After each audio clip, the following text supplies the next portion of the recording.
Merhaba arkadaşlar, kanalıma tekrar hoş geldiniz. Bugün sizlerle birlikte yine güzel bir hırka çalışması yapacağız. Selanik hırka. Daha önce mutlaka görmüşsünüzdür. Yeni bir model değil ama paylaştıktan sonra yine oldukça istek alan modellerden bir tanesi. Ben de ancak fırsat bulabildim. Selanik modelini yine küçük bir parçada diğer kanalımda anlatmıştım arkadaşlar. Sadece model anlatımı yaptım. Kardeş örgüler, örgü modelleri. Oradan Selanik yapımını en kolay şekilde nasıl yaparız? Oradan görebilirsiniz ve uygulayabilirsiniz. Kapşondan başladım yine ama bu modelde genelde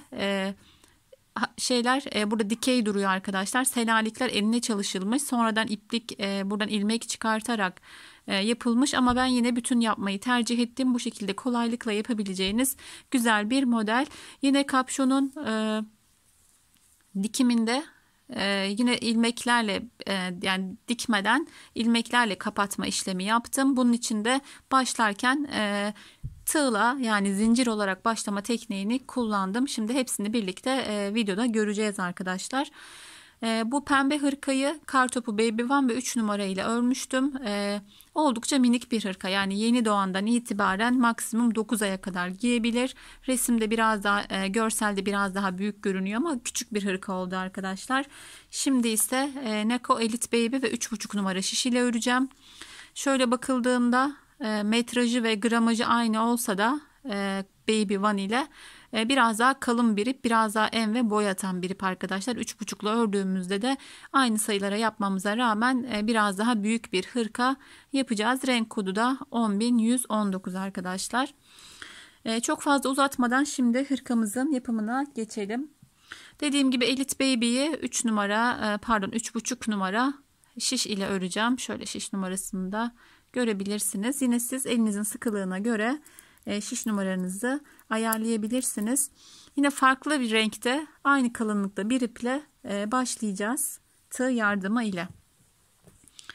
Daha önce yaptığım hırkalarda da bu şekilde başlamıştım. Videoda söylememe rağmen ne gerek vardı, neden gerek duydunuz, farklı bir iple başladığınız gibi birçok yorum vardı arkadaşlar. Sebebini aslında videoda söylüyorum başında. Şöyle ilmeğimizi atarak başlayalım.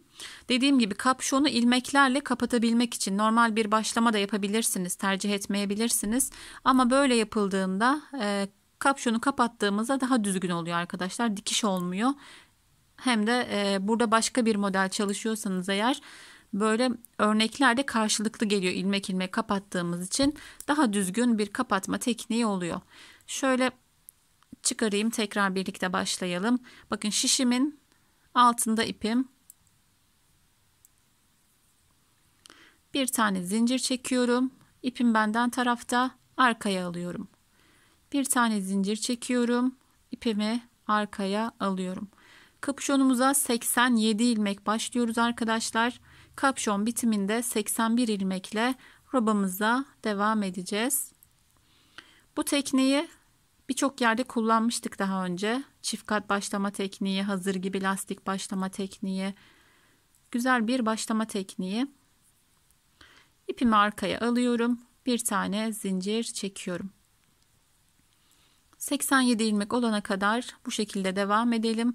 Yine dediğim gibi ben kapşonumu dikerim, bu şekilde başlamak istemiyorum derseniz hemen normal klasik ilmek atma yöntemiyle 87 ilmek olarak hırkamıza başlayabiliriz. Şimdi 87 ilmek olana kadar ilmeğimizi atmaya devam edelim. Evet arkadaşlar, 87 ilmek atarak ilmek atma işlemini tamamladık. Şimdi örgümüze başlarken yaklaşık 1-1,5 metre kadar ip bırakıyoruz. Bununla kapşonumuzu kapatacağız. Ayrıca bir ip eklememize gerek olmayacak. Çok fazla bağlantı olmasın diye başlarken ipimizi bırakıyoruz. Şöyle ilk ilmeğimizi atalım. Kenarda 7 ilmek haroşamız olacak. İlk ilmeği ters olarak aldım. Ben haroşamı da ters aldığım için, ördüğüm için 7 ilmek haroşa ile örgüme başlıyorum.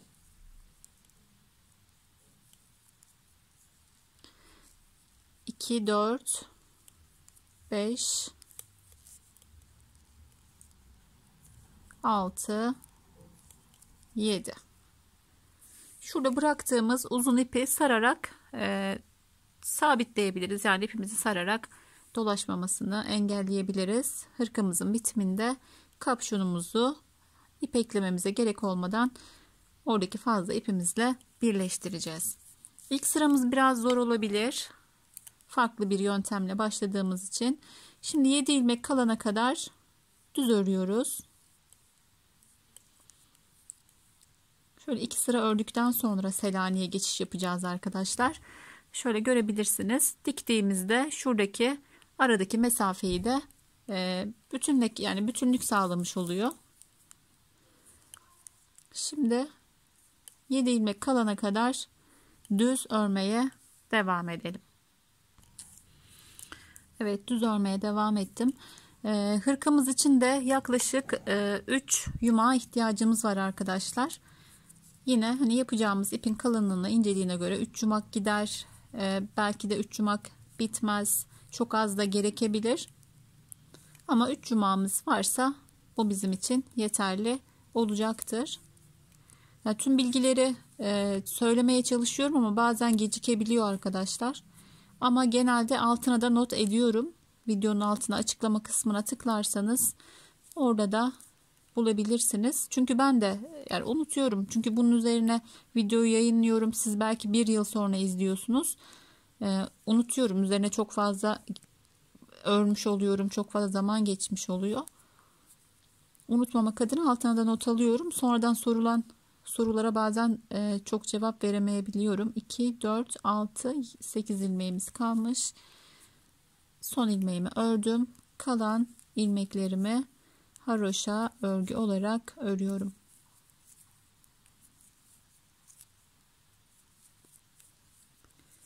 Şimdi Selanik'e kadar birkaç sıra örmemiz gerekiyor arkadaşlar. Şimdi ilk sıramızı tamamladık. Arkayı ben haroşamı da ters ördüğüm için tamamen ters örüyorum.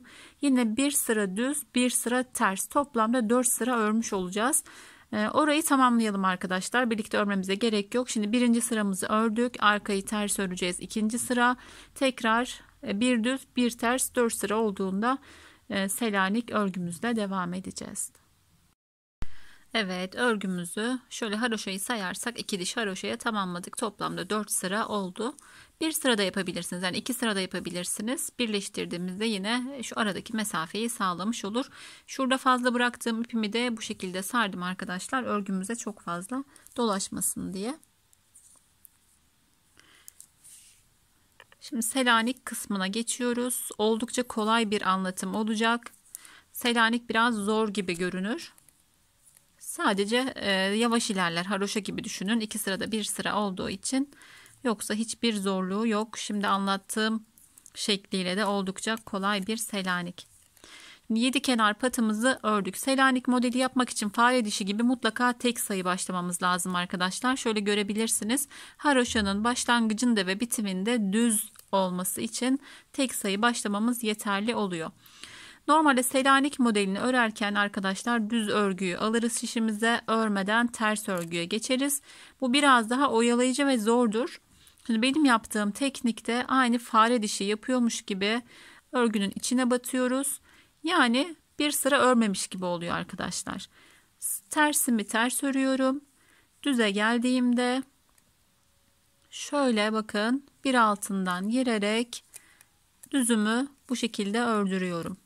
Bir ters, bir düz ama içinden. Şöyle yaptığımızda da bakın bir tane ilmek yığıntı gibi oluyor. Yani bir tanesi sökülmüş oluyor. Aynı hesaba geliyor yani, ama çok da kolay oluyor arkadaşlar. Selanik'in bu şekilde bir zorluğu kalmıyor. Sadece dediğim gibi 2 sıra ördüğümüzde bir sıra örmüşüz gibi ilerliyor. Normal lastik örüyormuş gibi düşünün. Bir ters, bir düz ama içinden. Fare dişi örenler biliyordur. Aynı fare dişine benziyor. Bu şekilde yaptığımızda. Ama görüntü aynı arkadaşlar. Bakın bir düz, bir tersi normal örüyoruz. Bir düz, elimiz alıştığında Gözü kapalı dahi örebilirsiniz, öyle söyleyeyim. Çok rahat bir şekilde Selanik örgü yapabilirsiniz. Sıra sonuna kadar bu şekilde düzü içinden şöyle göstereyim. Bakın bir önceki ilmekten alıyoruz. Yani bir sıra örmemiş gibi oluyor arkadaşlar. Bir içinden bir ters. Bir ilmek düz ama içinden bir ters. Gördüğünüz gibi rahatlıkla hızlıca örebiliriz. 7 ilmek kalana kadar yine bu şekilde örmeye devam ediyoruz. Evet, ben örmeye devam ettim arkadaşlar.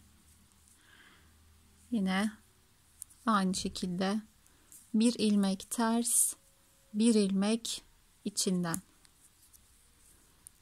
Selanik örgü, gerçek Selanik örgü ama bu şekilde çok kolay arkadaşlar. Her iki türlü de izleyebilirsiniz ama sonuçta aynı işlem yani.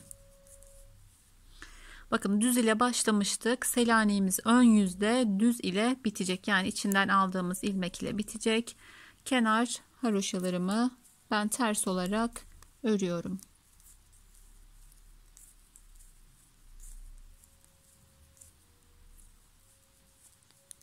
Şimdi arka sıraya geçiyoruz.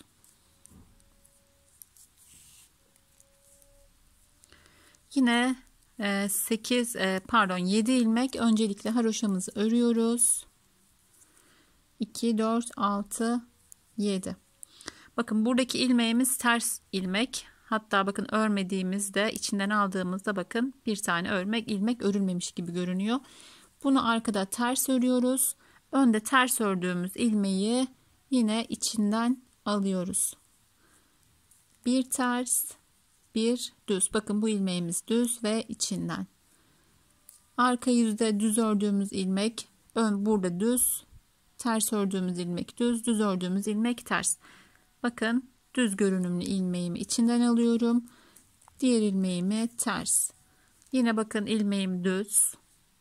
Bir ters, bir düz arkadaşlar. Yine arkada sadece başlangıçta düzgün başladıysak eğer zaten belli. Daha sonraki sıralarda daha net belli olacak düz ve tersler. İlk sıra geçişlerde daha dikkat etmemiz gerekiyor. Ama ters ilmek çok daha net arkadaşlar. Tersi ters, düzü düz. Yine bu şekilde öreceğiz.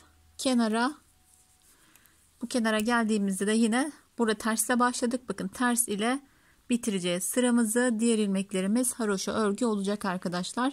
Arka sıramızı da bu şekilde devam edelim. Evet, bir sıra Selanik'imizi ördük. Ters ve düzü de daha net çıktı arkadaşlar ortaya. Şimdi 8 sıra Selanik öreceğiz. Bu bizim birinci Selanik sıramız oldu. Yani bir ters bir düz sayarsak bir sıra ördük. 2 sırada bir sıra oluyor çünkü Selanik. Haroşa gibi demiştim arkadaşlar. Onun saymasını da şimdi 8 sıra yaptığımda daha net anlayacaksınız. Sayması biraz zordur. 2, 4, 6, 7. Yine aynı başlıyoruz. Şimdi düz gördüğüm ilmeği içinden alıyorum. Ters gördüğüm ilmeği ters. Düz gördüğüm ilmeği içinden alıyorum. Ters gördüğüm ilmeği ters. Selanik örgüyü anladık arkadaşlar. Şimdi 8 Selanik sırası olana kadar devam edeceğiz. 7 de olabilir. Yine sizin isteğinize kalmış. Hani farklı şekillerde yapanlar var. Görsellerini görüyorsanız eğer aradaki düzle bazen aynı mesafede olanlar var. Şu mesafe daha büyük ya da burası daha dar, daha geniş. İstediğiniz şekillerde yapabilirsiniz. Ben sayılarını vereyim hırkanın. Sayılarına dikkat ederek sizler de bir sonrakinde yani hoşunuza gitmediğiniz yerlerde küçük değişiklikler yapabilirsiniz. Sayılar çok daha önemli arkadaşlar. Bakın şimdi bir sıra Selanik'imizi ördük. Şuradaki terslerden sayacağız arkadaşlar. Şu bizim birinci sıramız. Şimdi dediğim gibi 8 sıra olduğunda bunu çok daha net anlarsınız. Ben şimdi 8 sıra öreyim. Hatta şuradan da gösterebiliriz. Daha kolay olur. Bakın 1, 2, 3, 4, 5, 6, 7, 8.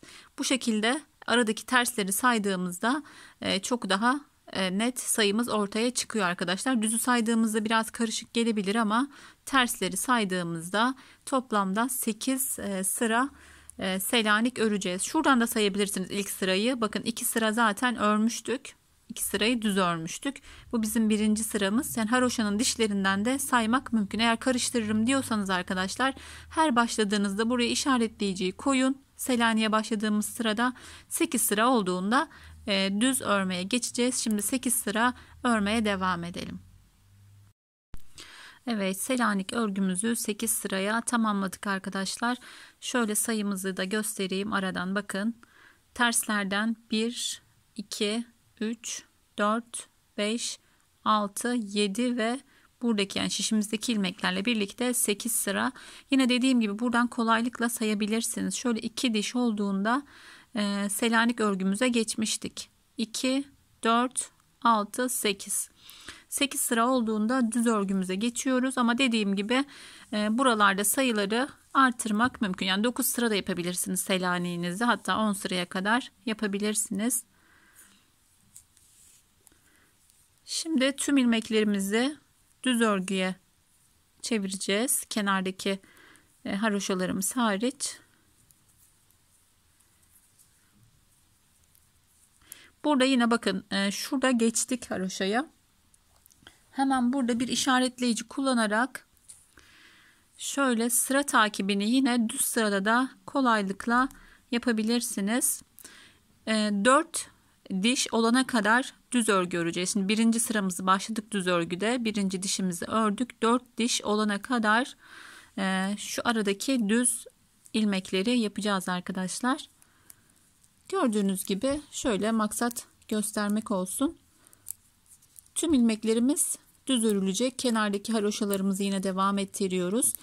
Burada bu hırkamda burayı 3 sıra yapmıştım ama burada 4 sıra yapacağım. Çünkü şöyle kapüşonumuzu biraz uzatayım derseniz bir örnek uzatmanız gerekiyor. Bir örnek de fazla geliyor. O yüzden bu aradaki düzleri uzatarak ben kapüşonun boyunu biraz daha büyütmek istiyorum. Onun dışında dediğim gibi bir model daha koyarsak çok daha fazla oluyor. Orantıda olsun diye. Bakın burada işaretleyicimi taktım. 4 diş olana kadar düz örmeye devam edelim. Evet, 4 sıra düzümde tamamlandı. Toplamda 8 sıra ama haroşaları sayacak olursak 4 diş haroşa yaptığımızda düz sıramızda tamamlandı arkadaşlar. Tekrar Selanik sırasına geçiyoruz. Artık kapüşonumuzun yapımını anladık. Başladık. 87 ilmek. 2 sıra düz ördük. Toplamda 4 sıra. Sonrasında 8 sıra Selanik'le devam ettik. 4 sıra yine. Bakın arkadaşlar, şuradaki ayrıcımızı alıp şimdi Selanik sıramıza başladık. Buraya taşırsak saymamız daha kolay olacaktır. Şimdi başladık bakın. Şurada düzümüz bitmişti. Bu sıra bizim Selanik yapacağımız sıramız.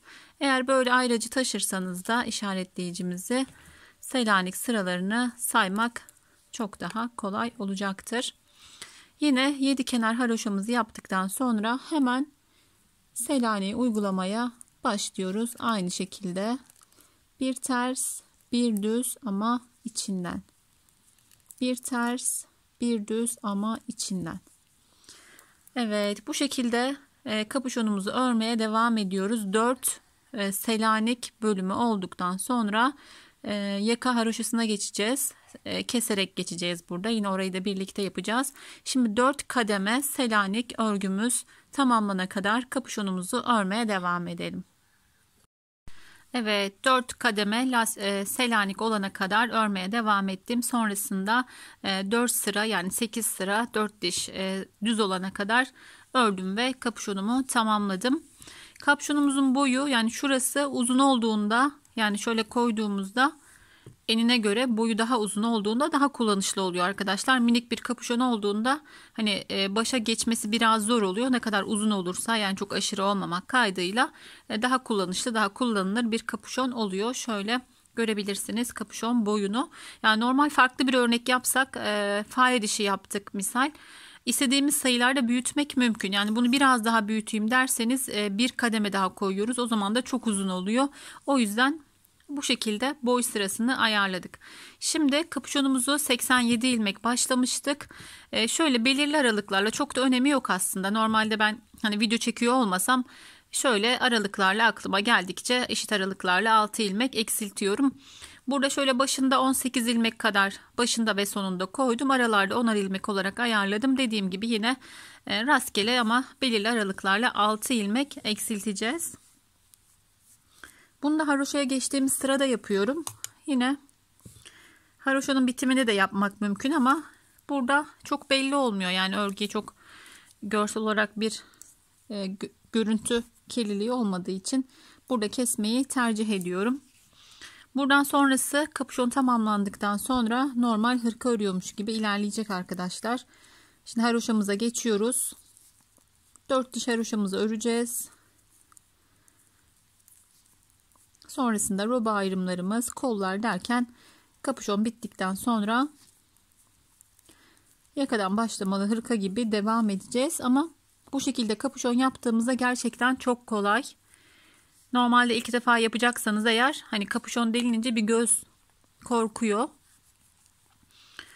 Sonradan dizmediğimiz için ya da ilmek çıkarmadığımız için gerçekten bu şekilde çok kolay.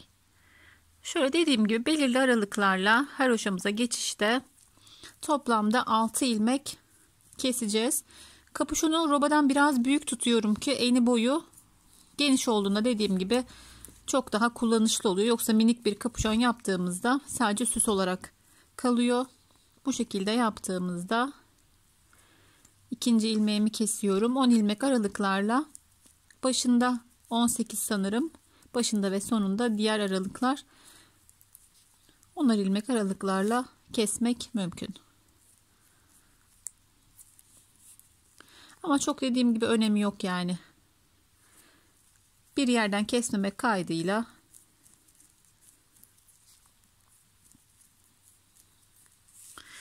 bu şekilde. Şimdi bakın haroşamıza geçtik. Bu kestiğim sırayı tamamlayayım. Sonrasında yine 4 diş olana kadar örmeye devam edelim. Hırkalarda yaka düşürme tekniğini uygulamıyorum. Yeleklerde mutlaka uyguluyoruz. Hırkalarda normal yaka yaptığımızda yakanın çok açık olmasını istemiyoruz yeleklerdeki gibi. Ne kadar kapalı olursa hırka daha güzel oluyor, daha kullanışlı oluyor. Kapüşonlu hırkalarda ise düşürdüğümüzde kapüşon çok aşağı çekiyor arkadaşlar. O yüzden yaka düşürme yapmadan kapüşonumuza başlayacağız. Ayraç yerine geldiğimde bir ilmek eksiltiyorum. 81 ilmekle robamıza devam edeceğiz. Yine kolay bir roba seçtim. Robayı aynı sayılarda farklı da yapabilirsiniz. Roba tercihi yine size kalmış.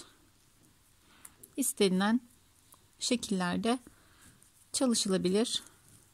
İstenilen sayılarda da yapabilirsiniz. Verdiğim sayıları yine altına not alırım. Oradan da takip edebilirsiniz.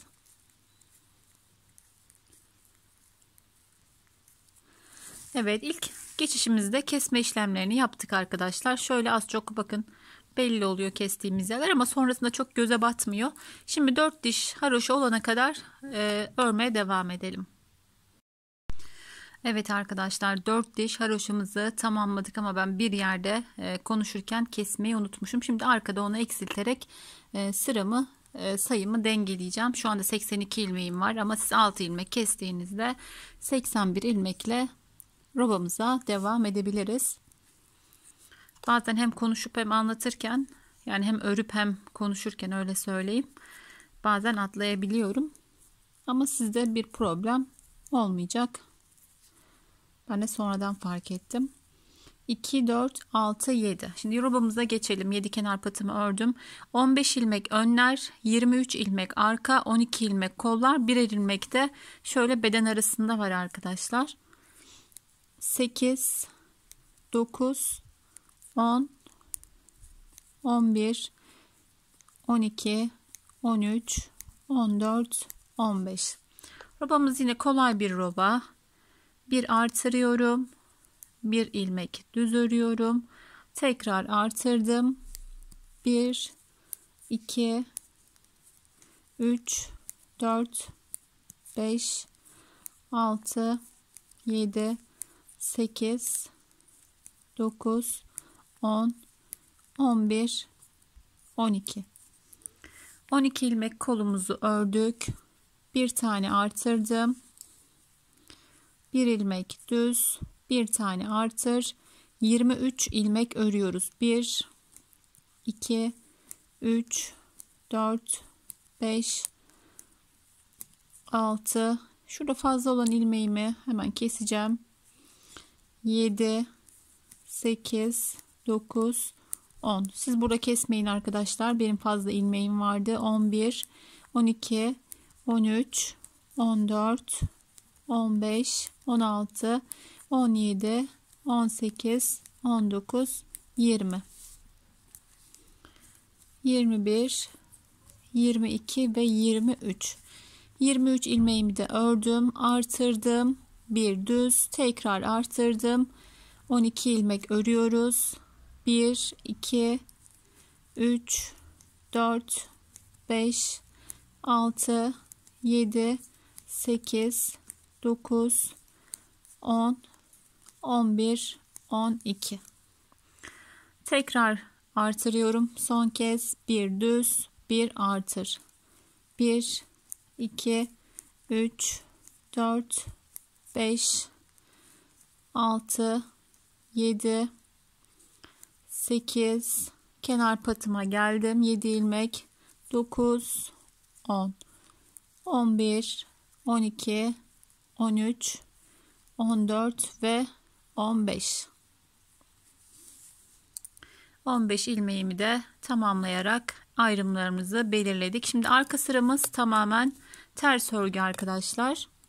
İleğimizi burada henüz açmıyoruz. Bakın ilk iliğimizi 6-7 diş olana kadar örüyoruz. Sonrasında ilk iliğimizi açacağız.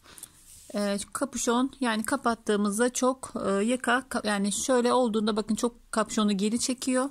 Bu şekilde yaptığınızda daha kullanışlı oluyor. Sonrasında 14 sıra aralıklarla iliğimizi açmaya devam edeceğiz.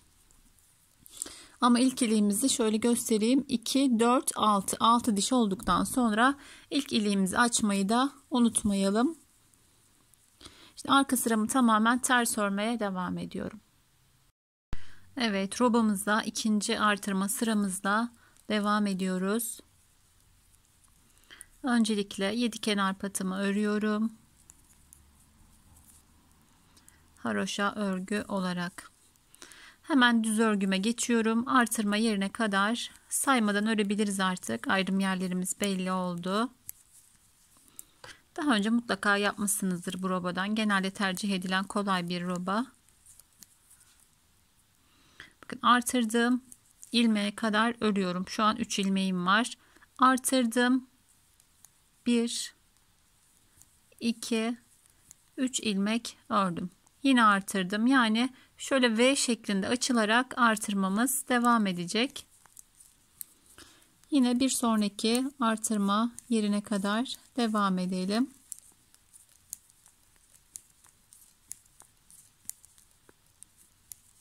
Düz örgü olduğu için hızlıca geçiyorum. Evet, bakın yine artırdığımız yere kadar geldik. Bir tane artırdık. 1, 2, 3 ilmek ördük. Tekrar artırdık. Arka bölümü örmeye devam ediyoruz.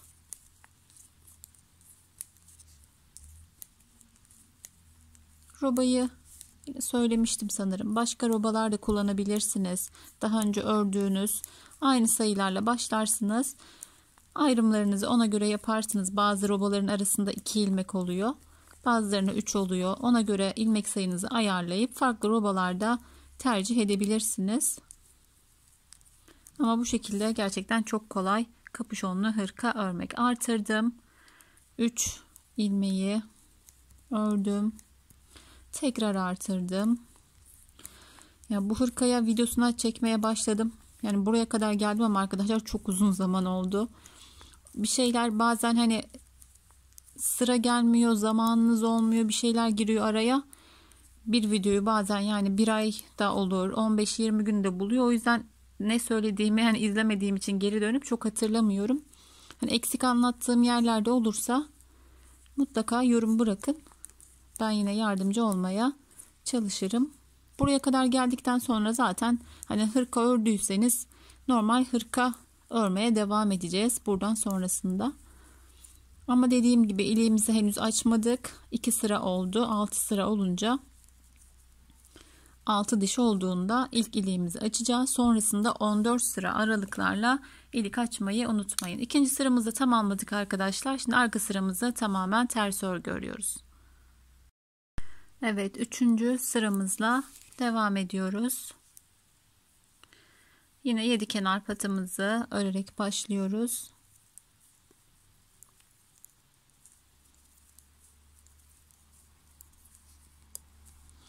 Evet, yine aynı şekilde düz örerek artırdığım yere kadar geliyorum.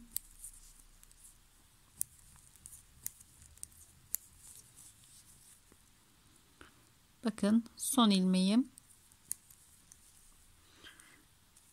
Şimdi bir kez daha artırıyorum. Arada bu sefer 5 ilmeğimiz var. 1, 2, 3, 4, 5. Artırdığım ilmeği de ördüm. Hemen sonrasında artırarak 3. sıramı da örüyorum.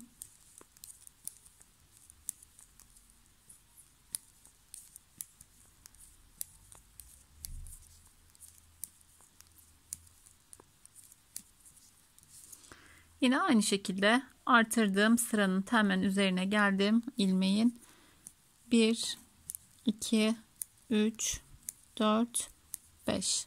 5 ilmek ördüm. Yine artırdım ve devam ediyorum. Bu sıramızda bu şekilde ben örmeye devam edeyim. Sonuna kadar anlatmaya gerek yok. Bakın ilk 3 kademeli artırmamız tamamlandı. Sonrasında yine baştan açmaya başlayacağız. Orayı da bir sıra göstereyim. Sonrasında robamızı örmeye devam edelim. Evet, yine devam ediyoruz robamıza. 7 kenar patımı örerek başlıyorum.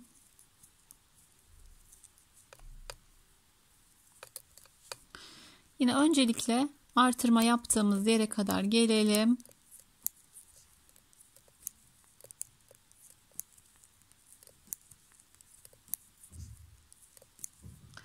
Evet, buradan 3 ilmek sayacağız arkadaşlar. Burada normalde artırmamız gerekiyordu. 3 kez artırdık. Başa döndük. 1, 2, 3.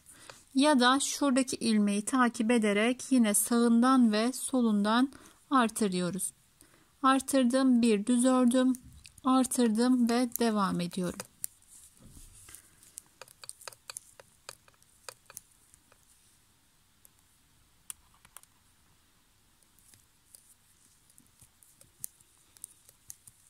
Yine bir sonraki artırma yerine kadar örüyoruz.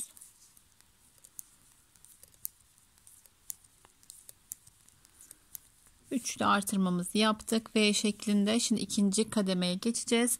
Buraya geldiğimizde 3 ilmek ya da dediğim gibi bakın şuradaki ortadaki ilmeği takip ettiğimizde 1, 2, 3 yine bir artırdık, bir düz ördük, bir artırdık ve sonrasında burada artırdığımız ilmeğin orada artırmıyoruz.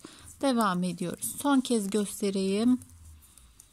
Başa döndük aslında ama şuradaki bir ilmek bizim damar ilmeğimiz, öyle söyleyeyim. Onu kaydırmadan başlangıçlarımızı oradan yapıyoruz. Sonrasında üçlü ajur şeklinde, üçlü ve ajur şeklinde artırıyoruz.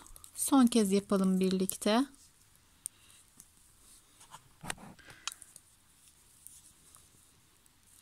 Düzlerimi hızlıca geçiyorum.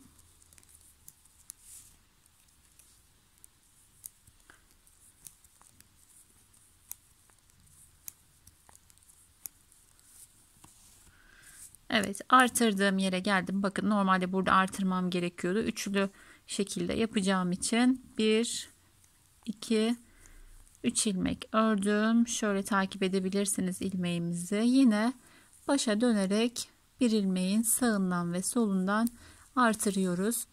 Yine aynı şekilde 3 sıra olduğunda o artırdığımız yerden yine şu ilmeği takip ederek sıfırdan yeniden başlıyoruz. Üçlü şekilde artırmaya devam ediyoruz. Toplamda 6 ajur olduğunda, yani 1 2 3 4 5 6 kez artırma yaptığımızda toplamda 18 kez artırmış oluyoruz. Kol beden ayrımına geçeceğiz. Oraya kadar, yani robamızı 18 artırma olana kadar örmeye devam edelim.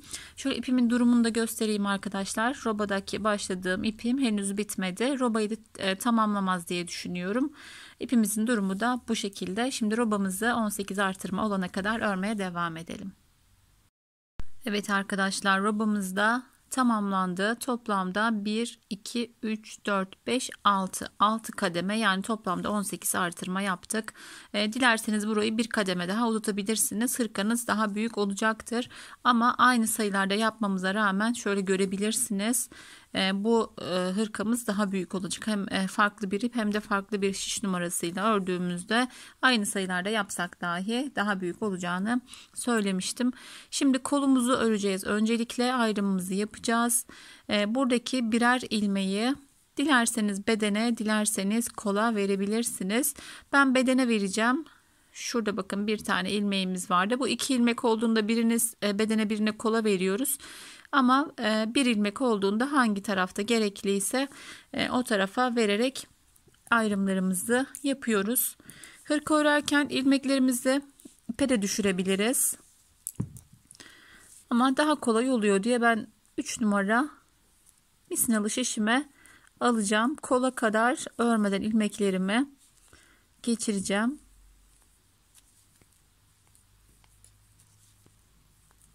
Dediğim gibi ipe boşalttığınızda da örmesi çok daha kolay oluyor. Ama böyle daha pratik oluyor. Hemen diğer şişten rahatlıkla alabiliyoruz.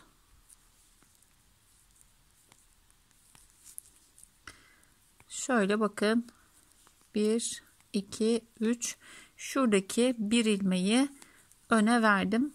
Şişimi boşalttım. Şimdi yine buradaki ilmekleri de geçirmemiz gerekiyor. Şöyle şişimi örgümün diğer ucundan, yani sadece şu koldaki ilmeklerimiz kalacak şekilde tüm ilmeklerimizi başka bir şişe ya da ipe boşaltıyoruz.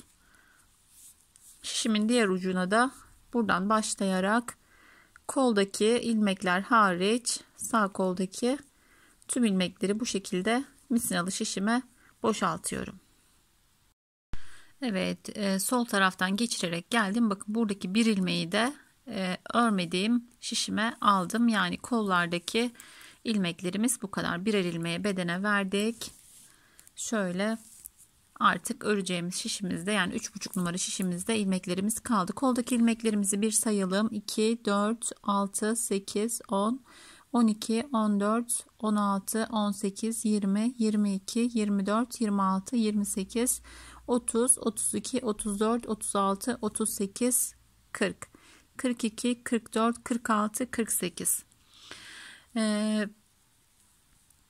Modeli koyabilmemiz için arkadaşlar tek sayıya ihtiyacımız var. Kolda bir tarafta bir kez artırma yapacağım. 49 ilmek ya da 3 ilmek de artırabiliriz. 51 ilmek de, hani kol daha rahat olsun diyorsanız bu şekilde artırma yaparak kolumuza başlayacağız. Şöyle alalım şişimizi. Bu şişimizi şöyle çektiğimizde rahatlıkla öreriz. İlk zamanlarda biraz rahatsız edebilir ama örgü ilerledikçe çok rahatsızlık vermiyor. Kol genişliği şöyle baktığımızda iyi arkadaşlar. Bir ilmek artırdığımızda yeterli gelecektir. Ama dilerseniz hani daha geniş bir kol olsun istiyorsanız bu tamamen size kalmış. Daha geniş istiyorsanız 3 ilmek de artırmak mümkün. Evet, şöyle ilk ilmeğimizi ters alarak örgümüze başlıyoruz. Şöyle şurada artırma yerinde şöyle bir gizli artırma yapacağım. Toplamda 49 ilmeğim olacak. Artırma yaptığım için bu sırada hemen Selanik'e başlamıyorum. Bir sıra sonra Selanik örgüyle kolumuza devam edeceğiz. Kolda yine özellikle bir anlatım gerekmiyor arkadaşlar. Model kurulumu olmadığı için.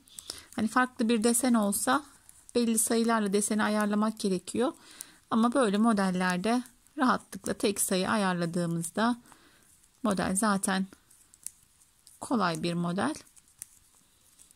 Yine de bir başlangıcını yapalım. Bir sıra birlikte kuralım. Sonrasında yine 4 kademe olana kadar Selanik'imiz, kolları da öreceğiz ve tamamlayacağız. Bundan sonrası aslında çok daha kolay. Büyük bir kısmı tamamlandı. Şimdi kolumuzu örerken kol dikimi daha düzgün olsun diye arkadaşlar mutlaka baştaki ve sondaki ilmeklerimizi ters örüyoruz. Evet, sona geldiğimde bakın bir ilmeğimi ters örüyorum. Bu şekilde yaptığımızda şu öndeki diş görünümde buralarda da çıkıyor arkadaşlar ve dikildiğinde kolumuz bakın karşılıklı güzel bir dikim oluyor. Şöyle baktığınızda dikildiği bile belli olmuyor. O yüzden kenarları böyle ters alırsak hırka kollarında daha rahat ve güzel bir dikim ortaya çıkıyor. Şimdi arka sıramızı ters örelim ve modeli kuralım. Evet, bir tane artırma yaptık. Toplam 49 ilmekle kolumuzu örüyoruz. Ama ince iple yapıyorsanız eğer mutlaka hani en az 51 ya da 53 ilmeğe kadar çıkarın arkadaşlar koldaki ilmek sayısını. İpim kalın olduğu için bir de 3,5 numarayı da ördüğüm için yeterli olacaktır. Yine Selanik örgümüze başlıyoruz. Bir düz, bir ters, normal. Bir düzü içinden batıyoruz. Bir ilmek ters ve normal. Bir ilmek içinden kapüşonla ördüğümüz için zaten Selanik örgü nasıl yapılır hakimiz. Bir düz, bir ters.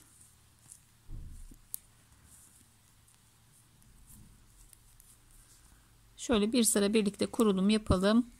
Uzun uzun anlatmaya gerek yok. Önemli olan sayıları ve boylarını birlikte ayarlamak. Farklı modeller olduğunu dediğim gibi mutlaka kolda da hani bir model kurulumu yapıyoruz. Ama yani çok hani anlatım gerektiğini düşünmüyorum. Kolu şimdi birlikte sonuna kadar örsek de çok değişen bir şey olmayacak.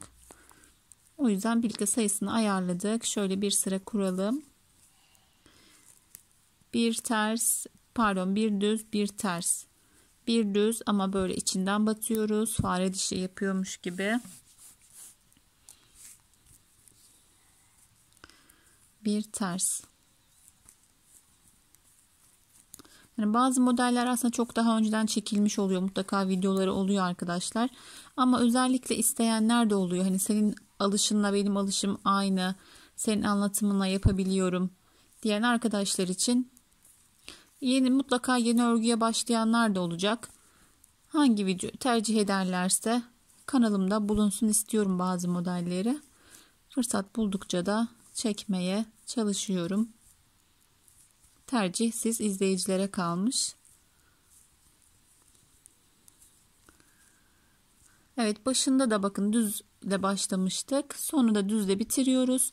Kenar ilmeğimizi yine ters alıyoruz. Ters aldığımızda bakın böyle diş kenarlarda dişler çıkıyor. Buralardan da hırkamızı dikiyoruz. Daha güzel ve daha düzgün bir kesim oluyor arkadaşlar. Evet, şimdi kolumuzu da dediğim gibi şöyle göstereyim. 4 kademe olana kadar örmeye devam ediyoruz. Kol uzunluğuna göre yani duruma göre şurada haroşaya geçmeden böyle düz de örebiliriz arkadaşlar. Şimdilik 4 kademe olana kadar örmeye devam edelim. Yine kol haroşasında bir miktar eksiltme yapacağız ve kolu tamamlayacağız. Şimdi kolu örelim ve devam edelim. Evet arkadaşlar, ben kolumu da tamamladım. Düzümü örmeye gerek duymadım, yine burada yaptığım gibi. Şimdi hemen haroşa kısmına geçeceğim. Ama şöyle yine bir göstereyim arkadaşlar. Aynı ilmek sayısı olmasına rağmen bakın bir ip kalınlığı, yani çok fazla bir ip kalınlığı da yok. Ne kadar fark ediyor. Henüz daha haroşasında yapmadım. Eni boyu oldukça farklı oldu. Şimdi hemen geçelim haroşasına. haroşasını geçerken bir miktar eksiltme yapacağımızı söylemiştim. Onu yapalım birlikte. Sonrasında haroşasını yapıp kolumuzu bitireceğiz.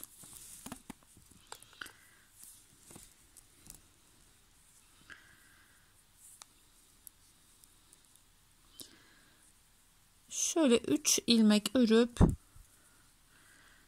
2 ilmeği birlikte alarak eksiltmemizi yapabiliriz. 1 2 3 haroşaya geçtik şu an.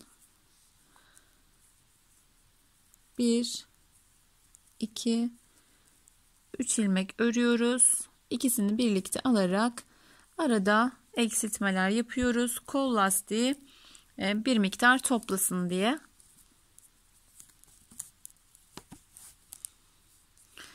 Devam edelim. Kestik. 1 2 3 İkisini birlikte aldım. 1 2 3 yine ikisini birlikte aldım.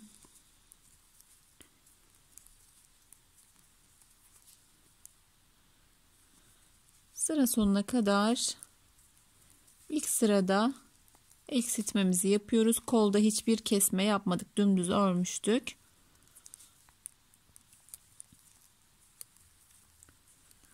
Üç ilmek örüyoruz. İkisini birlikte alıyoruz. 1 2 3 ilmek örüyorum. İkisini birlikte alıyorum. Kenarda 4 ilmeğim kaldı.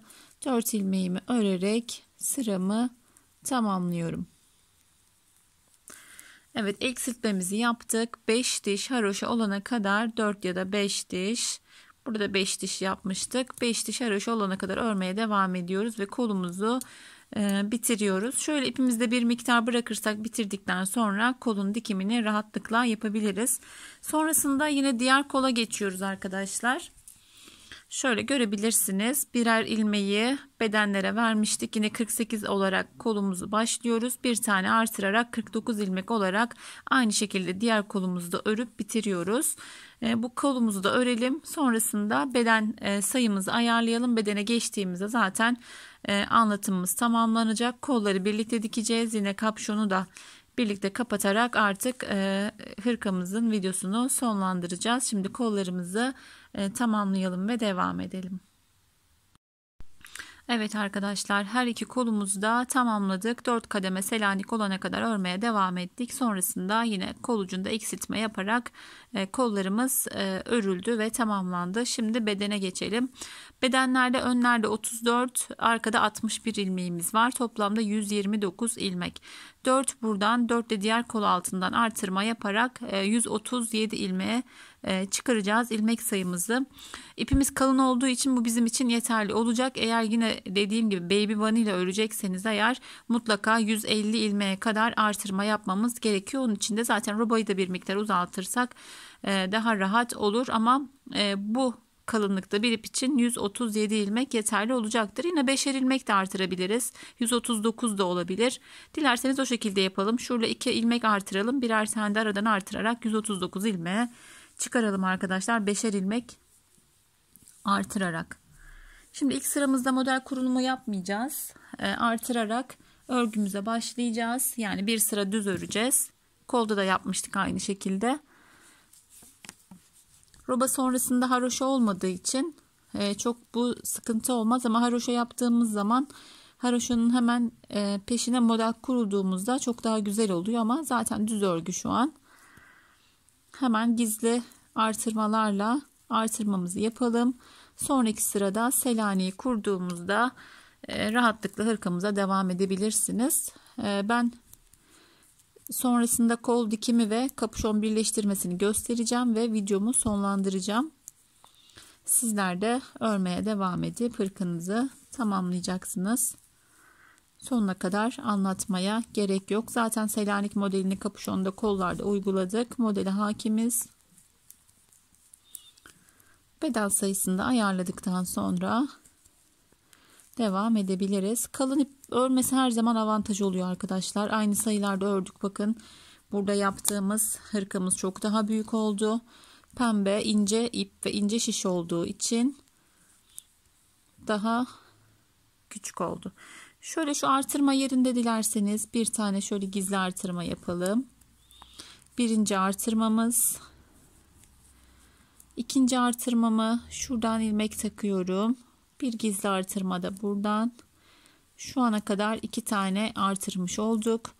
Arada geçiş yaparken bir tane de buradan artırdığımızda şu ana kadar 3 artırmayı yaptık.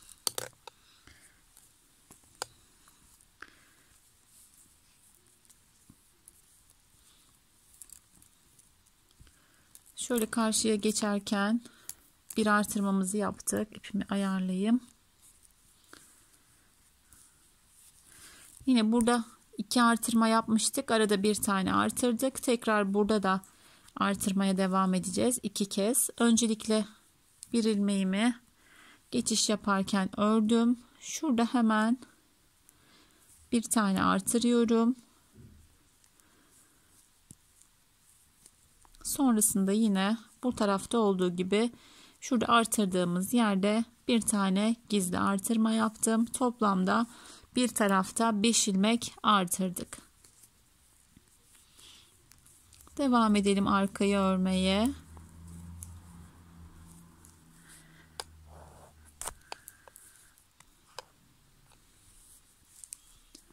Yine aynı şekilde artırmamızı burada yapacağız.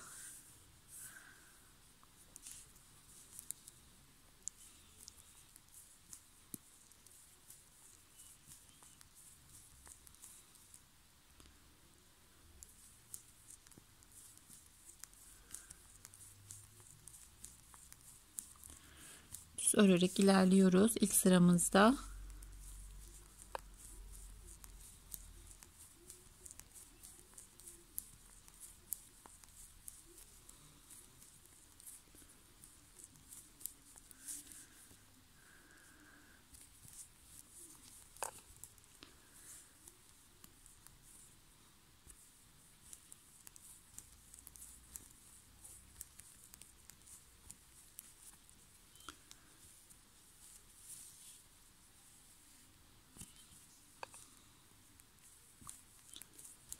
Artırdığımız noktaya gelelim. Öncelikle orada bir tane gizli artırma yapacağız.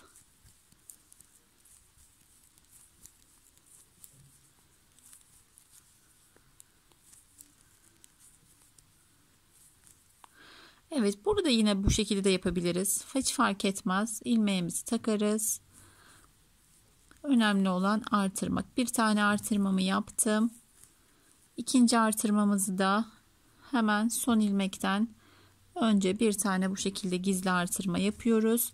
Toplamda 2 kez artırdık. Şimdi bir artırmayı da karşıya kol altı geçişi gibi bir tane gizli artırmamı yaptım.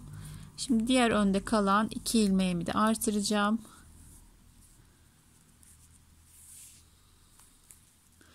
Öncelikle geçişimi yaptım. Şöyle burayı sıkıştırırsak daha düzgün olur. Hemen şöyle ilmeğimi taktım. Bir tane gizli artırma yaptım. İkinci artırmayı da yine burada bu şekilde de yapabiliriz. Normal gizli artırma gibi dolayarak da yapabiliriz. Buradaki artırmamızı tamamladık. Kolları da kol altında birleştirdik.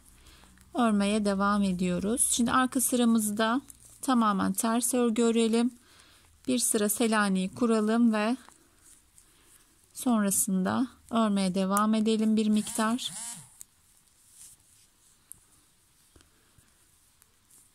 Evet, ben şimdi örmeye devam ediyorum. Burada 2, 4, 6, 8, 10. 12 sıramız olmuş. Şimdi 13. sırayı yapıyoruz. 14. sırada da ilik açmayı unutmayalım arkadaşlar. Şimdi sıramı tamamlayıp arka sıramı da ters örüp geliyorum.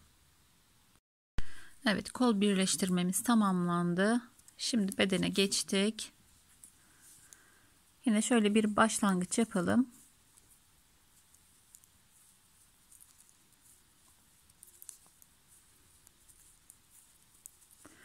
Evet, 7 kenar patımı ördüm. Hemen ilk ilmeğime içinden batarak Selanik'ime başlıyorum.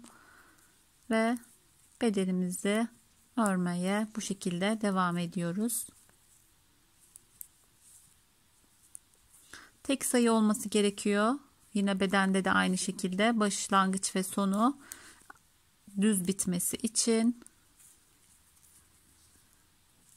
seri bir şekilde Selanik modelimizi de bedene kuruyoruz.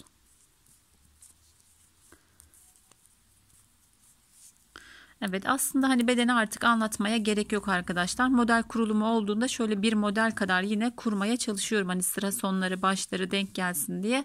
Selanik örgü zaten dediğim gibi birçok yerde kullandık ve buraya kadar Selanik modelini öğrendik.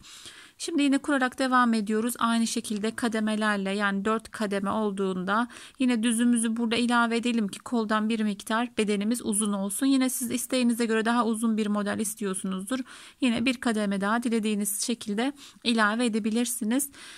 İliklerimizde yine açmayı unutmuyoruz. 14 sırada bir. Bu sırada geldiğimizde arka sırada tekrar iliğimizi açacağız. İkinci iliğimize denk geliyor. Şimdi ben birkaç sıra Selanik'imi öreceğim. Kol birleştirmesini gösteriyorum her modelde ama yine burada da bir kolun dikimini birlikte yapacağız. Sonrasında son olarak yine kapüşonu ilmeklerden birleştireceğimizi söylemiştim. Yine son olarak kapüşonu da birleştireceğiz ve ben videomu sonlandıracağım. Şimdi birkaç sıra bedende Selanik modelini uygulamaya devam ediyorum. Evet, şöyle bedeni birkaç sıra ördüm. Kolu dikebilirim. Normalde bedenimiz tamamen bittiğinde kolları dikebiliriz ama ben göstermek için şu an yeterli.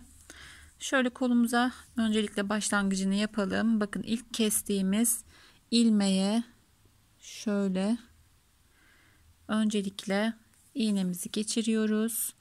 Sonrasında bakın son kestiğimiz ilmeğe şöyle içinden çıkıyor. Bakın hatta dikeceğimiz iplik.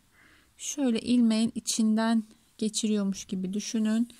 Bu şekilde geçirip birleştirmemizi yapıyoruz. Şöyle bakıldığında bakın. Sanki burada da bir ilmek oluşuyor arkadaşlar. Gerçekten çok muntazam bir birleştirme şekli oluyor bu şekilde. Sonrasında kenarları demiştim diş diş bırakıyoruz diye. Böyle her dişten karşılıklı geçirerek kolumuzu dikiyoruz. Ama dediğim gibi mutlaka bu şekilde, yani haroşa gibi kenarlarımızı bırakmalıyız ki karşılıklı, şöyle göstereyim. Karşılıklı dikiyoruz. Bir sağdan bir soldan. Bu şekilde de yapabilirsiniz. Aynı anda da giriş yapabilirsiniz. Ya da bir sağdan bir soldan geçirerek de karşılıklı dikişimizi yapabiliriz. Bakın şu an haroşamın son sırasındayım. Karşıda aynı şekilde. Karşılıklı diktiğimiz zaman örnekler de böyle karşılıklı sıra sonuna kadar dikilmiş oluyor ve gerçekten çok düzgün bir dikiş oluyor. Aynı anda da yani şöyle dikiş kalınlığı olmuyor arkadaşlar. Bakın burada dikiş görüntüsü yok. Bu şekilde kolumuzu diktiğimizde gerçekten çok düzgün bir dikiş oluyor. Şimdi kol altına kadar aynı şekilde son kez göstereyim. Şöyle dişlerimiz var bakın. Hiçbir diş atlamadan bir sağ bir sol taraftan alarak dişlerden kolumuzu dikiyoruz. Yine başlangıcını göstereyim bakın. Yuvarlak örmüş gibi aynı birleştirdiğimiz yer. Şimdi kolumuzu kolt altına kadar dikelim. Son olarak kol altında birlikte birleştirelim. Evet, kol altına kadar dikmeye devam ettik. Son ilmeklerimizi dikiyoruz.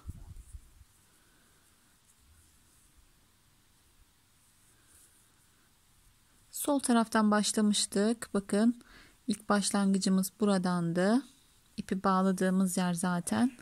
Şuradan şöyle bir diş varmış gibi geçiriyoruz. Son dişimizi de geçirdikten sonra bakın şuradaki açıklığı arka tarafta kapatıyoruz. Geldik buraya.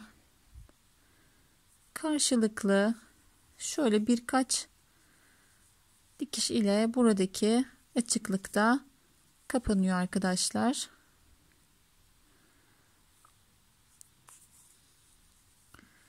Son kez şöyle birleştirelim.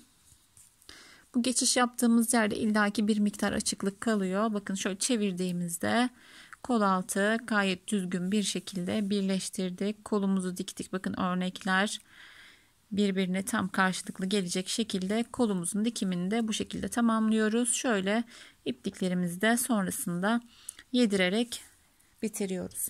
Şimdi geçelim kapüşonumuza arkadaşlar. Son olarak kapüşonumuzu bitirdiğimiz yerden, şuradan bitirmiştik. Bitirdiğimiz yerden açıyoruz. İlmekler zaten sökülecek, şimdi göstereyim. Zincir şeklinde açılıyor. Şöyle alalım. Görüntümü biraz uzaklaştıracağım daha net görebilmeniz için. Evet. Söktüğümüzde bakın, ilk ilmeğimizi kaçırmayalım. Burada söktüğümüzde ilmeklerimiz çıkıyor. Ama sökmeden şu şekilde takarak da sökebilirsiniz. Daha garanti olur. İlmeğiniz kaçmaz. Bu şekilde kapüşondaki tüm ilmekleri şişimize alıyoruz. Dediğim gibi sökmeden önce ilmeğe takarsanız bu şekilde, bakın ilmeğimi taktım, söktüm. İlmeğim burada belli zaten, taktım, söktüm. Böyle söktüğünüzde hani kaçma ihtimali de olabilir. O yüzden gri ipimizi sökerek tüm ilmeklerimizi öncelikle şişimize alalım arkadaşlar. Evet, bakın tüm ilmeklerimi, misinalı şişime aldım. 3 numaralı misinalı şişimi aldım. İlmekler biraz küçük olduğu için bir numara küçük, yani yarım numara küçük şişe alırsanız çok daha rahat olabilir. Yine 3,5 numara şişe takarsınız, sorun olmaz. Aldım, şöyle ortalayarak arkadaşlar şişimi şuradan iki ucunu da örecek ayara getiriyorum. Şöyle bakın, ortaladım, şişimin fazlalığını aldım. Buraya 2 tane şişe takabilirsiniz ama bu şekilde çok daha rahat oluyor. Başlarken başlangıç ipimizi fazlaca bırakmıştık, 1-1,5 metre kadar. Şimdi buradaki ipimizle ayrıca bir ip gerekmeden kapüşonumuzu kapatacağız. Şöyle ters olarak alıyoruz. Kapüşonumuz bu şekilde, bakın tersinden kapatacağız. Her iki şişimi de şöyle örecek ayara getirdim. Şu bedendeki şişimle kesme işlemimi yapabilirim. Öncelikle öndeki şişimden, sonraki arkadaki şişimden ilmeğimi aldım. İkisini birlikte ördürüyorum. Ve ikisini birlikte ördürdüm ve çıkardım. Yine aynı şekilde bakın, bir buradan bir buradan. Öncelikle şöyle yapabilirsiniz. Bunu ördürüp çıkarıp aynı ilmeği buradan da geçirebilirsiniz. Nasıl rahat ördürebiliyorsanız. Şimdi ilk ilmeği, ilk ördürdüğümüz ilmeği bu ilmeğin üzerinden atlatıyoruz. Tekrar karşılıklı ilmekleri ördürdüm. Çıkardım. Şuradaki ilmeğimi, bakın buradaki ilmeğimin üzerinden atlattım. Devam ediyorum. Bir buradan bir buradan ilmeğimi alıyorum. Öncelikle onları ördürüyorum ve ikisini birden çıkarıyorum. Sonra bakın şişimin üzerinden atlatıyorum ve hem ördürüyorum hem de kesiyorum arkadaşlar. Şöyle birkaç tane daha göstereyim. İlmekleri aldırdım. Çok rahat bir şekilde ördürebilirsiniz. Sonrasında diğer ilmeği buradan atlattık. Hem örgümüzü kapatmış hem de kesmiş oluyoruz aynı anda. Bu şekilde çok düzgün bir kapatma işlemi oluyor. Yine karşılıklı geliyor ilmeklerimiz. Oldukça düzgün bir kapüşon kapatma işlemi. Dilerseniz normal başlangıç yapıp dediğim gibi videonun başında normal kapatıp örgünüzü burada kesme işlemi de yapabilirsiniz. Yani normal kesip dikerek de kapşonu kapatmak mümkün. Evet, bu şekilde kesmeye devam edelim sıra sonuna kadar. Son kez gösteriyorum. İlmeğimi aldım. Üzerinden atlattım. Bakın oldukça da esnek bir kesme oluyor. Şöyle ön tarafını da görebilirsiniz. Şimdi ben kesmeye devam ediyorum. Evet, şöyle 4 ilmeğimiz kadar kaldı. Aynı şekilde kesmeye devam ediyoruz. Karşılıklı örüyoruz öncelikle. Sonrasında ilk ilmeği ikincisinin üzerinden atlatarak tamamlıyoruz.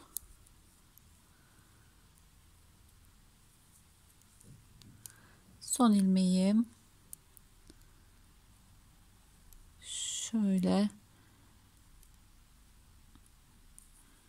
şu ilmeğim düzeltiyorum hemen, katı açılmış sanırım.